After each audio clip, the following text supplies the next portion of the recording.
My name's Eric Marks. I'm on the board of directors of the Motion Picture Sound Editors. I'm the founder of Transported Audio, a post-production sound studio here in LA. But more importantly, I've been a huge fan of Metal Gear Solid games since 1998. So as fellow fans, let me ask you, if you close your eyes and think about Metal Gear, what do you hear? For me, I can't imagine MGS1 without the opening notes of The Best Is Yet to Come, Psycho Mantis's hymn, or that dense, cavernous mood as Snake sneaks his way through Shadow Moses. And the music in the series just kept leveling up from there. Why is music so important to these games? Music helps create a deep sense of immersion, a connection from us to the characters so that we immediately know how Snake and company feel at any given time, regardless of if they're saying anything or if we can see their faces. We can truly empathize and root for them, not just because we're the ones holding the controller, but because we care. For decades, games have been a fantastic blend of technology, storytelling, and interactivity, and the timing of these Metal Gear Solid games was special. Each title was at the forefront of adult cinematic storytelling in games. These games paved the way for nearly every single-player AAA game today, and a lot of that is owed to the incredible theatrical quality music that elevated these stories. Today, we're lucky to be joined by some very special artists who helped bring the musical world of Metal Gear to life. Our first guest is an award-winning composer who has worked on Terminator Genesis, Ride Along 2, Call of Duty Black Ops 3 and 4, Mass Effect 3, and Diablo Immortal. Please welcome one of the composers of Metal Gear Solid V, The Phantom Pain, Daniel James. Hello. Our next guest is a composer, session vocalist, and live performer. A couple of his credits include Guitar Hero and Karaoke Party. Let's welcome the singer for Samuel's theme from Metal Gear Rising Revengence, Tyson Yen.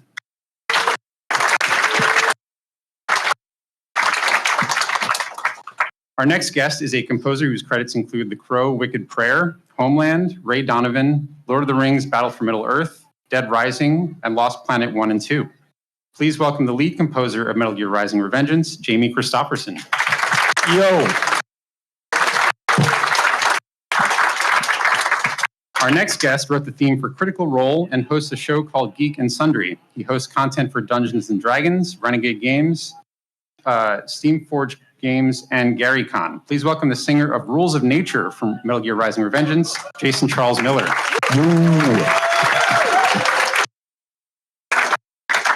Our next guest is a film and television composer who has worked under Hans Zimmer on classics such as The Prince of Egypt, Broken Arrow, and Gladiator. He has also composed music for The Equalizer, The Town, Man on Fire, 3 games in the SOCOM series, and Siphon Filter, Logan's Shadow. Let's welcome a composer of Metal Gear Solid V, The Phantom Pain, who also worked on several earlier MGS titles, Justin Burnett.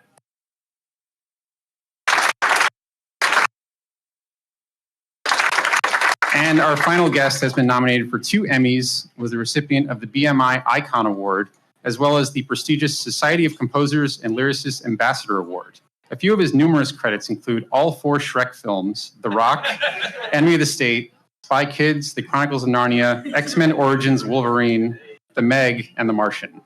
Please join me in welcoming the maestro of MGS 2, 3, and 4, legendary composer Harry Gregson-Williams.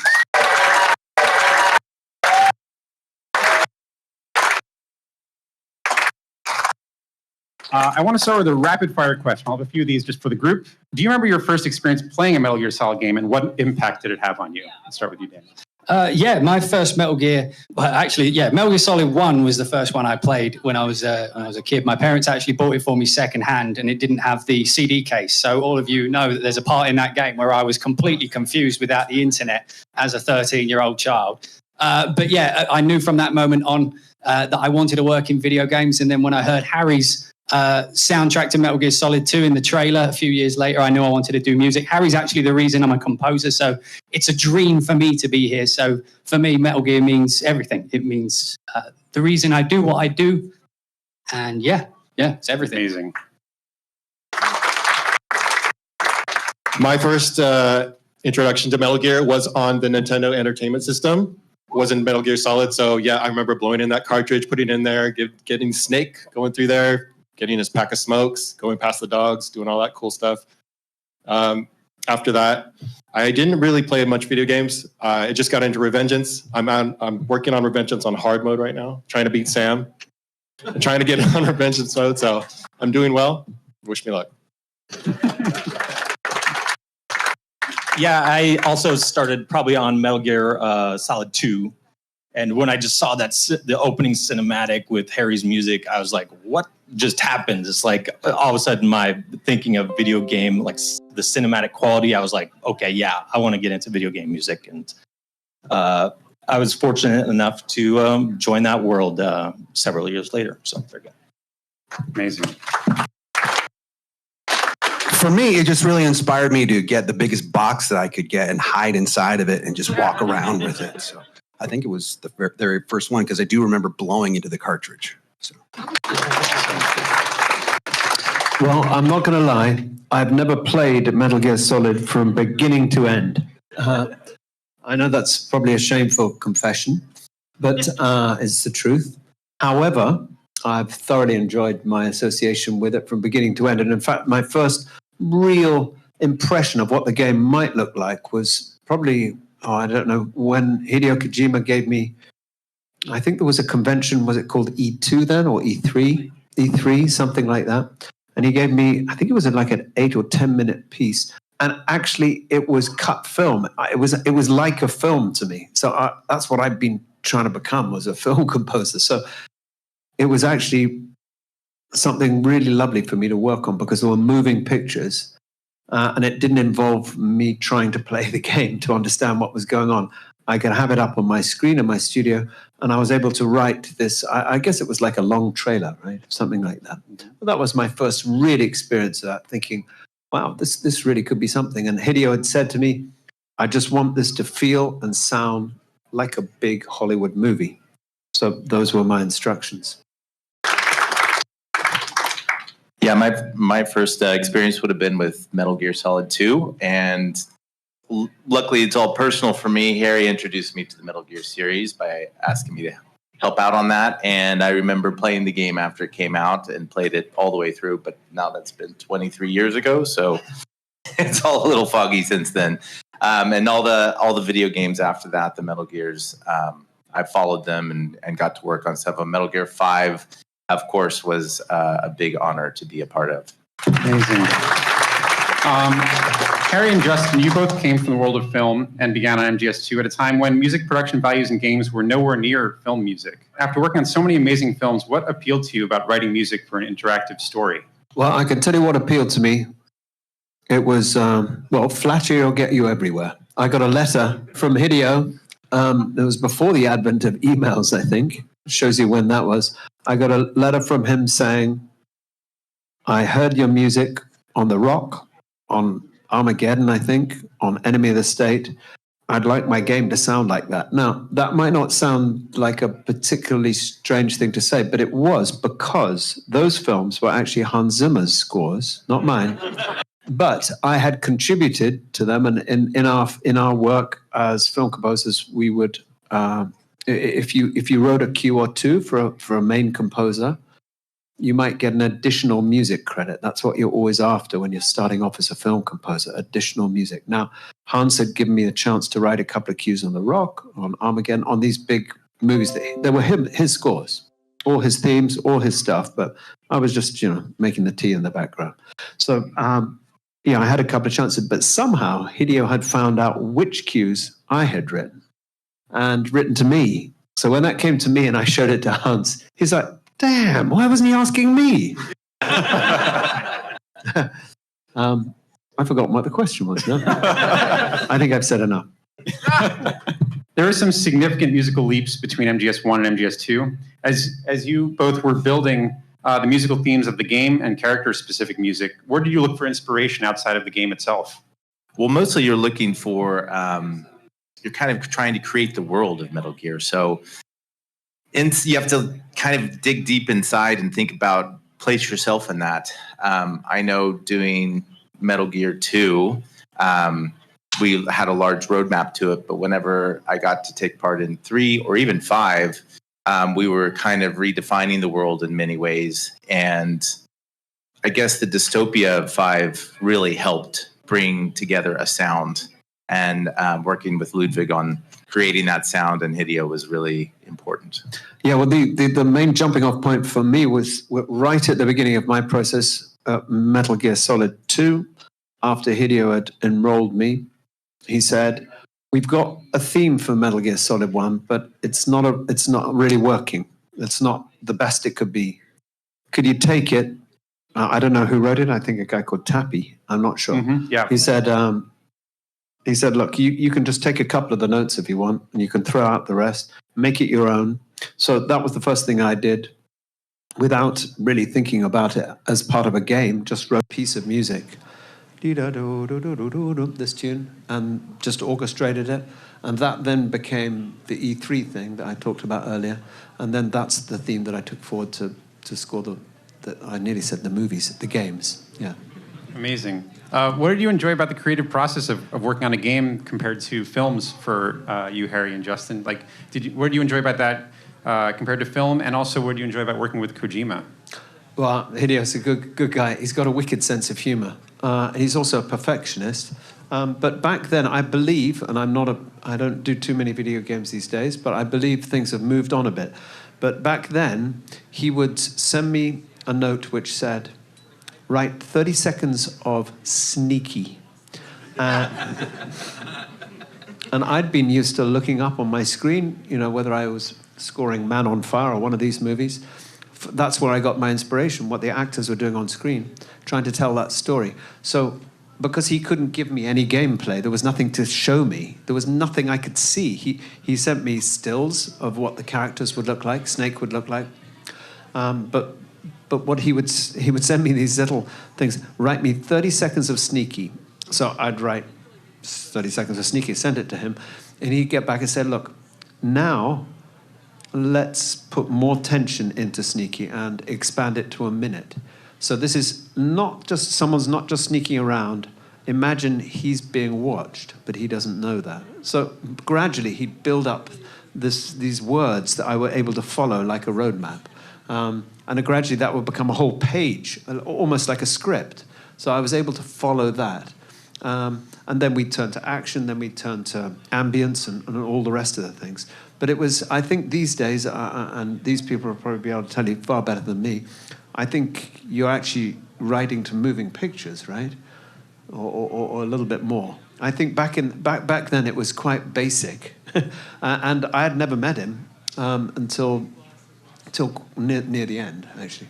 As you mentioned, the cutscenes are so elaborate, they're choreographed, they're really detailed. Were you ever scoring to picture-lock cuts or anything close to that?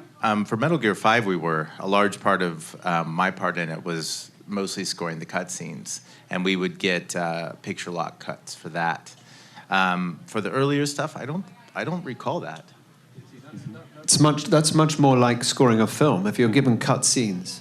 What do you say, Daniel? You've done a bit of this? The sad reality of doing in-game music is most of the time you're scoring to a spreadsheet. So it'll say, like the fun bit is doing the cinematics, obviously, you're following the narrative. But a lot of the game, particularly nowadays, is dynamic.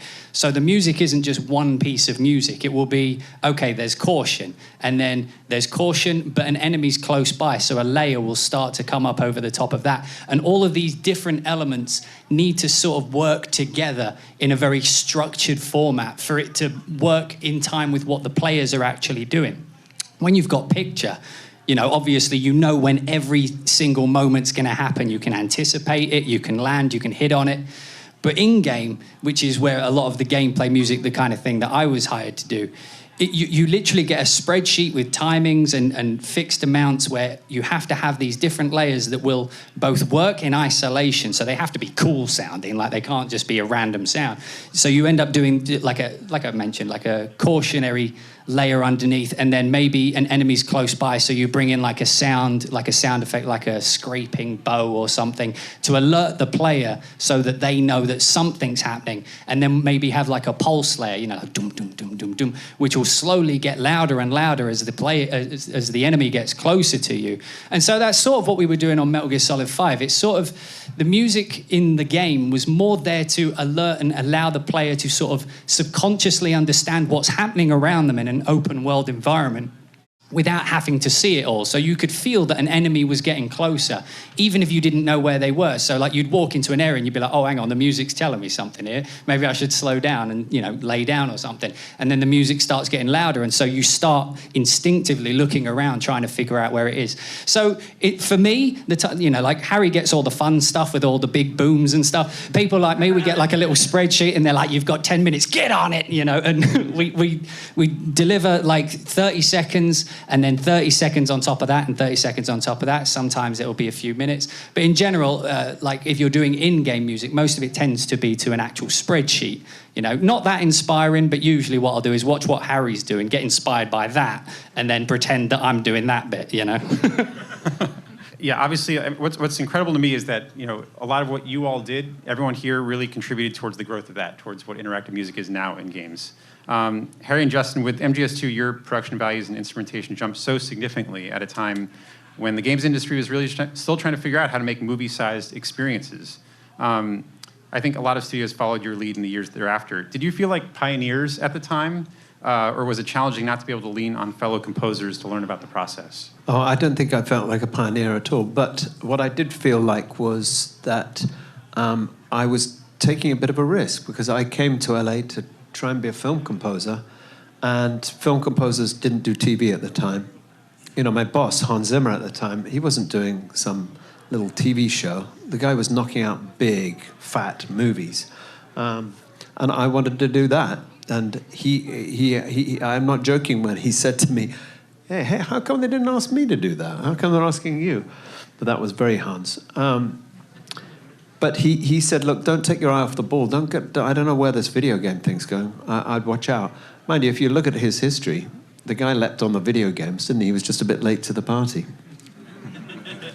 But no, I didn't think anything about pioneering. But I did. In many ways, it was kind of easier for me because there wasn't a Danny Elfman doing it. There wasn't a Hans Zimmer doing it. There weren't big composers doing it. And I was just starting off as a composer myself. I'd done a couple of decent movies, but I didn't really have too much to lose. So I just leapt in there. Justin, you've been working with Harry on these titles for many years by the time MGSV, The Phantom Pain, was in production. What was the transition like for you from supporting Harry to composing music yourself for a Metal Gear Solid game? It was a little bit different in many ways. Working with Harry, we've had a long working relationship, so that was something, by the time Metal Gear 5 came along, it was, pretty easy for us to work together. So working directly with Hideo and working with Ludwig on the score for 5 was a new experience. And there was, luckily, Ludwig speaks Japanese, which helps a lot in the translation process. As well, my agent at the time, who was brokering the deal, he also spoke Japanese. So that really helped onboard us to the whole process of communication with Hideo and what he wanted and all that stuff. So that was really the only thing. As far as composing in that video game, it was pretty easy to jump right in because they had a well-defined brief on where they wanted to go for that. It was quite a bit different in its score compared to the other Metal Gears, but that was part of the fun. Justin, did you feel like you were able to bring any insight to the other composers on the game who were new to the franchise based on your experiences with Kojima and knowing his tastes over the years? I'm not sure if I brought any more insight to other composers. It was different in terms of what we brought. I would say the stuff I contributed in Metal Gear 5 was much more sound design based and less tonal in many ways. And Ludwig was already taking care of a lot of the gameplay and stuff that was more thematic and tonal. So the things that I brought were kind of my expertise in sound design composition. Daniel, you went from being a mega fan of the series to working as a composer on Metal Gear Solid V, The Phantom Pain. How did your dreams of working on an MGS game compare with the reality of composing music for it? Well, first off, just as a point, like I said at the beginning, the whole reason I'm a composer is because of Harry and the music of Metal Gear. So for me to be on this panel is an insane dream, let me just say it. But anyway, in terms of working on it, it's bizarre because obviously my entire career goal was at one point to work on Metal Gear. Literally from when I watched that VHS tape that was sellotaped to a magazine with the trailer on it, which is that piece of music Harry was talking about. From that moment on, I wanted to work on Metal Gear. So my entire life was building up all the skills I needed to do what I thought I needed to do when I got on the project. And the second I got on the project, I'm like, oh, shit, yeah, I've actually got to do this now, you know.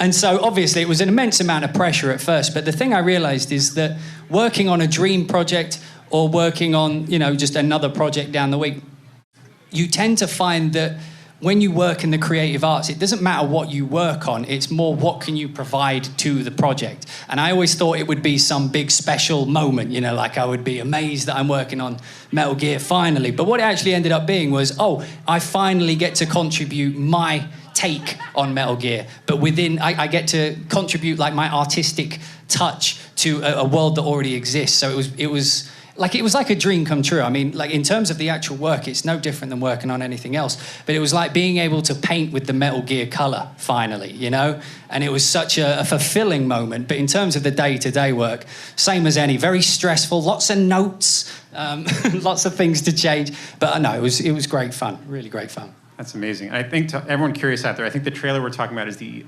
2000 E3 trailer, yeah, right? The 9-minute mega one. Yeah, if anyone's curious to watch and listen to that music. One of the notable pieces of music you worked on was Eli's character in The Phantom Pain, who obviously grows up to be a very important character in the series.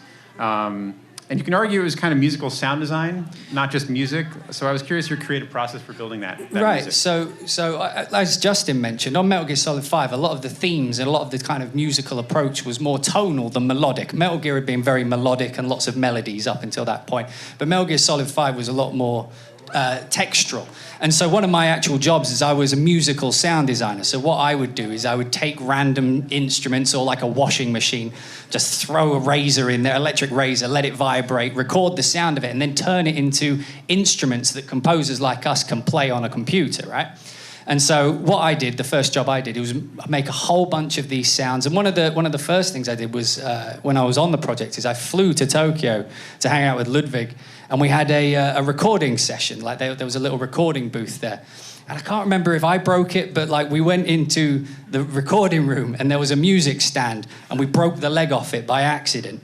And there was just like, the leg was sitting there. And I don't know if you've ever like got a bottle like this before and you blow across the top, right? And it makes a sound like that. So I got this musical stand leg, and it had an opening at the top, so I was blowing across it, and it was making this almost flute, but a very scrappy type of flute sound. And so the character of Eli, I'm sure you've all played the game, right? So the character of Eli lives sort of in like a scrappy environment. He lives on that scrap boat, and so it was making like this flute sound that was like it had come from a scrapyard. So what I did is we recorded a whole bunch of this just broken music chair leg, and we were just blowing all these and all these sounds. And whenever you see Eli, or we needed to bring up the Eli character in reference to the story, you'll hear this flute play in the background. It's sort of like the same approach like stole it from Hans Zimmer's Joker. You know, whenever you hear the Joker, you get that string rising tension. That's sort of what a textural theme is. So what we did is we took all these different kinds of sound designs and then applied them to characters, so that when a character was being referenced, you wouldn't need a melody to sort of interrupt what was going on with the music. You could just sort of hint with a sound design, with a sound effect. And so my role was creating a lot of those sounds from random scrappy bits of, I think there was like a broken bed that I was hitting with a stick. I don't know why there was a broken bed in Konami, but there it is. And I was just hitting it with a stick, and there was like a pair of stairs, I guess it was for Foley, and it ended up being like almost like a melodic steel drum or something. And all of these elements I took away and turned into musical instruments that the other composers could use. So there was a sense of consistency across, you know, because when you have different people scoring, you don't want it to sound like 4 different people scoring a game. So like, because we all sort of had access to the same sound designs that I'd made from these random things, we kept a level of consistency. And so a lot of textural things were made that way. Yeah. Jamie, you composed music for the first AAA console spin-off that was developed outside of Kojima Productions. Metal Gear Rising Revengence by Platinum Games was different in nearly every way from previous MGS titles. Before you began composing this project, what were some of your early discussions like with the game team? Yeah, that's a great question. It was a different team. So I worked with Platinum Games. I did not work with Kojima specifically, so they have a very different approach. They do a thing where it's called make it and then break it, and they just do that over and over again. And so I was subjected to that punishment through the process. But that's where we came up with the score in the end. So I was very familiar, like I said, with the Metal Gear sound, the Metal Gear Solid sound. And it was like, for me, that was up there. And Harry's theme and everything is like just in my head. And when you get this theme in your head, you're like, what do I do? Like, how do I improve that? And then luckily they told me, like, scrap the theme. Like, we're just going to go. Dude, scrap the theme? Scrap the theme. Did they talk to Harry first or just? I was like, well, do I get to work with Harry on this? Can I call him? Can I ask him about the theme? They're like, no. We're going with a different sound. So in a way, it was like a sigh of relief because I didn't have to, I would love to like hang out with Harry in the studio, but I didn't have to live up to that. And then on the other end, I was like terrified that I had to come up with my own thing, like for this huge franchise. So we did this trailer. I forget what it was, Tokyo Game Show or something like that. And they were like, oh, can you do some like heavy metal or rock kind of stuff, like just to make it a different sound than we've had with the orchestral soundtracks. And I was like, okay. So I did it, and I guess they liked it. And so they were like, can you go further? Can you go further with it? So over the next 2 years or whatever, we just kept going further and further. And online there's all these demos of the songs that we have. So, and people are like, oh, where do those exist? I want to hear those. I'm like, well, there's so many of them because we just kept making it, breaking it, making it, and breaking it over and over again. And what we ended up with in the end, I think, is pretty cool, but it's very different from the Metal Gear. What do you mean by making it and breaking it? I don't understand that. I mean, you make a piece of music. How do you break a piece of music? I know how you make some, but I don't know how you break it. It's basically, I did not either. It was very hard. So what I mean by that is scrap it. Come up with themes. Dump it. And then maybe there's fragments that are cool.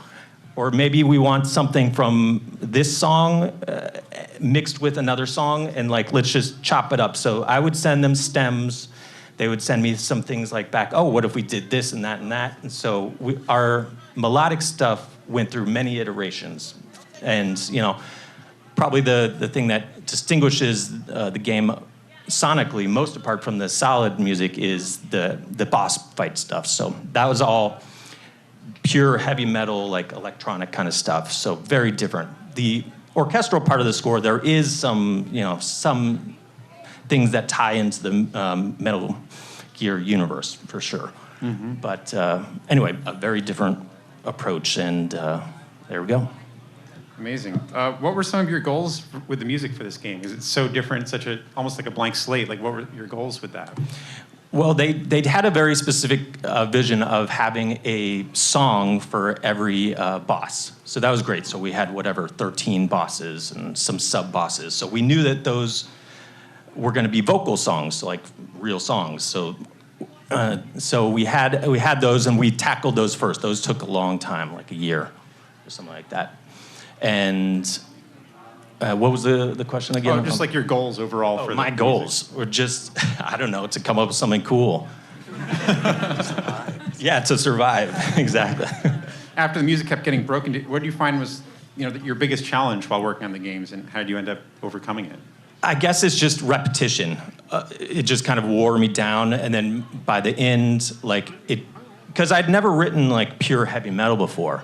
I did know that I needed some help, so I brought in a heavy metal producer named Logan Mader, who added some legitimacy. He's from a band called Machine Head, and so I brought him in to help with some of the production on that. I knew that I needed some help, so this was definitely the most collaborative game that I've worked on, even still to this day. I brought in like a team of people that I thought might have some knowledge on things that I didn't. And so we worked together very closely, including these singers here. Like when I brought them in, they had their own like styles. as well, and they just added. So we had like demo singers, but then when they came in, they brought their own sound to everything, and it just elevated. And I just feel like it just kept going, elevating, and somehow we ended up here. Well, speaking of your team, Tyson, you sang the vocals on Samuel's theme in Revengence, which plays during the boss battle with Jetstream Sam in the game. Was there anything about Sam's character that helped inspire your vocals for this song? Well, when I first heard the song that Jamie sent, I did a demo based off the demo. And it was sung in a way that I just sort of copied it. And I didn't really even know what the game was. I had no idea it was for Metal Gear until I think I got into a break during the session. So what was the question? I forgot. What about Sam's character helped inspire your vocals? Well, I didn't even know about Sam at the time. Wow. So, but I knew that the only thing I had to rely on was basically how I would sing in my own band. And I'm going to plug it. It's called Drist at the time. So I sang in my own band. And I just knew that it was a difficult song. And I do a lot of session work. And when I got the song, it was very nice to finally get something good to work on. I mean, if I have clients listening right now, that's no offense. But sometimes, I knew this was like a big deal. I knew it was for a big game. I didn't know it was for Metal Gear. I knew it was for a big game. I knew it was written really well. And the lyrics were great, and I just knew it was something really important. So to prepare for it, I sang the song on a treadmill, on an incline. And I really, really intensely, I sang it over and over and over again, just because I knew, if I could do it out of breath, I could definitely do it standing there, with palms sweating. So, yeah, that was my motivation of how I did it. What did you enjoy most about working on the song? Well, I'm going to say that was the most intense, weirdest session ever, right? So I get into the recording studio, and so I got the people from Konami and Jamie and all these people. I go in, and then there's Logan Mader. I'm a big fan of Logan, right? So I'm sitting there, I'm like, I'm already starstruck. I'm way off my game. I'm thinking I get to work with Logan Mader. How are you guys going to do this to me? Because he's sitting there looking at me like, yeah, we're doing ready another take. I'm just like, it's you. And so also I got a laptop of some guy. Who is that guy? He's from Japan, right? He's sitting there in the border of Japan, he's streaming, looking at me, just watching me. I'm like, how's that going to happen? I've done a lot of weird sessions. This is the weirdest session ever, right? And I forgot the question again, but I think we were trying to make you uncomfortable to get this thing out of you. That's part of how I like to vocal produce sometimes. Sometimes you got to make an artist comfortable. Sometimes you got to get them outside of their comfort zone. I was far out. I was outside of my skin at that point. Yeah. I'm just sitting there going how am I going to get this done? Because I got notes it's the only thing I've ever known. And I wasn't even going to sing that high note. I was singing it low, and then they were like, and I did a lower note. And they're like, no, you got to go up higher. I'm like, I don't even think I got that note in me. So I just went I started thumping my chest thinking I got to do this right now. So I eventually got that note out, and it wasn't the healthiest technique, but I did it. So it's awesome. Jason, you were the singer of Rules of Nature, another amazing high-octane song that played during a boss fight against a Metal Gear Ray in the game. Were there any aspects of the game's story or Raiden's character that inspired your vocals in that song? Not really. It was kind of the same situation where we weren't really given a whole lot beforehand. But the difference for me was I already knew Logan, so I was like, hey, what's up, Logan? That's not what threw me off. Because I think, if I recall correctly, I think Tina Guo recommended me for this, who is actually Hans Zimmer's most recent favorite cellist. Mm-hmm. And so she recommended me for this, and I think Logan vouched for me.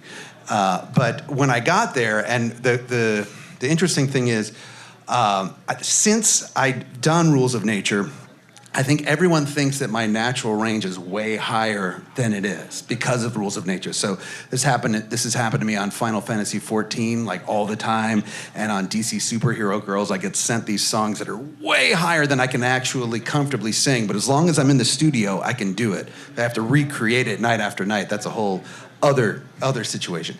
But for me, it was just the complexity of the song. When you're a singer and you get a song that's so complex like that, you're more immersed in the song, you don't need any outside inspiration because the song itself is inspiring you to just do, it's almost like vocal gymnastics to do the best job that you can possibly do.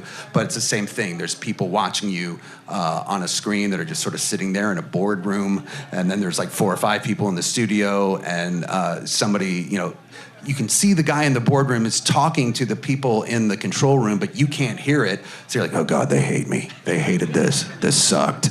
And then everything was fine. So, thank goodness. Compared to other music you'd previously worked on, Jason, what makes this song special to you? A lot of reasons. Well, the aggression of it all, the energy of it all is undeniable. But then also the love that the song has gotten in the last 10 years is kind of incredible, because for other games and projects that we work on, there's a cycle. There's a cycle of a game being popular for a year or two, and then it goes away. But the spins on this song, on the whole soundtrack, have just continued to skyrocket. I think they get like over 2 million spins a month on Spotify alone.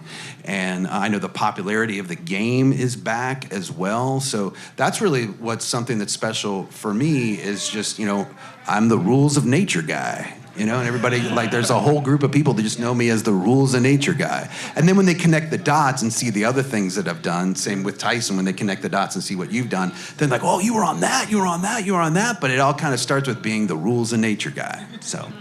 Can I just say that from a technical standpoint, like we were talking about dynamic music earlier, the way that rules of nature comes in the actual gameplay and how tightly timed it is to the action on the screen, you don't understand how magical that actually is. It's so perfectly timed that even I don't understand how they did it. It's just rules of perfect, absolutely magically implemented. And that's goes along with what you were saying before, is about implementation in a video game. It's very different from a film. It's how you implement these stems. And so I delivered the stems to Platinum Games, and they did that. So their internal team is the ones responsible for making those. And every boss fight has some kind of version of that where it's timed where the vocals kick in at exactly the right moment. And that's all Platinum, but yeah. That's amazing. It's like an interactive music video to a certain extent. Yeah, absolutely. I have a rapid fire question for everyone, and then I'd like to get to some audience questions too. So for each of you, why do you think that the music from these games stands the test of time so incredibly well? Let's start with Daniel. I think because each game is sort of Kojima's love letter to a movie, and every soundtrack sort of represents that sort of genre, like Metal Gear Solid 2 has got that 90s action thriller, like Metal Gear Solid 3 is like the James Bond, so if you're a fan of the games themselves, the soundtrack, while they can live in isolation, they absolutely live as a package alongside the games, more so than any other series I can think of. For me, for Metal Gear Rising, I just think they're just so listenable by themselves as just quality pieces of music that I would listen to even if it wasn't attached to a game. Yeah, I think just the talent among all these people, that's who is making this, and we've all in some level just poured our souls and our hearts into it, and that's what makes good art in any form. Absolutely. Yeah, I think popular music has gotten so disposable, and the cycles of popularity of popular music gets shorter and shorter and shorter, that when there are masterpieces like these scores that are done, and that so much time and energy and literally years have been put into it, I think that stands the test of time. And as a consumer of art, I think your ears can tell the difference. Yeah, I don't know whether it stands the test of time. That's certainly my contribution, but I suppose time will tell. But on the way here, I was driving with my 13-year-old son, and I said, get on Spotify and put the bloody theme on. Come on, we got to get in the mood. And there were about 10,000 different arrangements of that theme. And I thought, man, people actually like it. So there you go. Absolutely. Yeah, it's definitely emotional adherence to what you're watching. I mean, I'm sure everybody here has found the same. Anything you work on over time, if people emotionally bond with a movie, they tend to remember the music that came with it. If the music is amazing and the movie's not any good, people don't necessarily remember it. But this goes the same with this whole series. People obviously have emotionally bonded with the whole series, so the music gets to go along for the ride. Absolutely. I'd love to open it up to some audience questions. Oh, howdy. So you all work with Metal Gear with prior installments made, and yet each of you had such amazing, unique styles, and have clearly had, most of you had some experience with the games. Did you feel that you need to study previous entries to sculpt that identity, or was it more important to try and deviate from from previous ones? Well, like I said, Rising is a little bit of the outlier. It's not a part of the main series. It's a spin-off. So for us, like it was a different approach. You know, it's a different style of gameplay and a different style of music, but still in the universe. So that's there are some orchestral things and some homages, like inversions that I did to the original theme, but it's like subverting it a little bit. So. Thank you so much. First, thank you all for your time this morning. This has been a really tremendous panel. I had to write this down because it's a little bit, I want to make sure I'm asking this question correctly. This is for everyone. How does the variability of player choice in games impact the choices you make as composers? Does this provide you more creative freedom in how you convey information to the player audience? Or can it be more constraining knowing that every player will have a different approach to playing the game? Well, I mean, there has to be a degree to which you understand what the player could do in any given moment. So that there is a certain constraint because you have to, whatever piece of music you write has to be able to, at any point, go in any one of the directions that someone could go in. So, I mean, it's freeing because you get to score each of those eventualities. You know, they're walking, now they're blowing up a tank, then they're walking, now they're flying through the air because they blew up. You know, each of these different things can happen, and it's fun to score those moments, but there is a deep restriction, particularly on the in-game stuff, because you have to be prepared, or at least you have to write music that's generic enough that it can go anywhere, but still interesting and fun enough that people aren't like, this is boring, you know? So yeah, it's both. It's fun to write, but it's restricting in the technical aspects of implementing it. Yeah. Mm-hmm. First of all, hello. Fantastic panel of you guys. I love each one of your works. I have a question for Harry. What was it like working on Metal Gear Solid 3's opening, Snake Eater? What was it like? Yes. Is that Metal Gear Solid 3? That's the one in the jungle, right? Yeah. Well, I'll tell you what, I was telling Daniel earlier, actually, that when we did Metal Gear Solid 2, Hideo took me on a bit of a press tour, you know, when Metal Gear Solid 2 was released. And we were sitting on a panel like this somewhere in London or somewhere. And we didn't know how successful Metal Gear Solid 2 was going to be. Maybe Hideo did. But I remember a French journalist asked me, Harry, if Hideo likes your music enough, and he asked you, and there's going to be a Metal Gear Solid 3, which we didn't know yet, would you do the music? So I said, maybe if he said it in a jungle or something, no more oil rigs. And he did. I forgot what your question was, but I liked it. I liked it because it was a different environment. You know, it was a different environment, completely different, wasn't it? It felt really different to being out on that oil rig thing. But yeah, I love MGS3. It was a goodie. When you guys included the license tracks, what was your creative process of deciding which tracks to use in that game? And are there any tracks that didn't make the cut or you guys couldn't secure the license for? I know one person in this room who would have the answer to that, but he is not up here. I don't know if he'd want to answer it, but I'll let him come up if he does want to. We didn't have much, unless Daniel knows the answer to that. I do not. Yeah. I don't. Usually that's something handled by, like when you're licensing music, it usually has to go through a long legal process in order to actually get the rights to use it. And that's sometimes when games come out and they're re-released, you know, sometimes they won't have the music in it. Like Grand Theft Auto is a good example. Like it's difficult to re-release them because there's a big licensing aspect. So as musicians, we don't actually get any say whatsoever on licensed tracks that end up in a video game, because usually it's going to go through a long legal process, which, you know, I don't want to get involved with, let's be honest. Maybe that's why they made me write all the songs, so they didn't have to do that. That's exactly it. And keep breaking it. Question from Discord, was that the next? I was waiting for it, but Casey Fusion is furiously typing. How exactly did people who worked on MGS4 and MGS5, how did they come up with some of the sounds for the soundtrack that matched both the aesthetic of the action and the atmospheric sounds?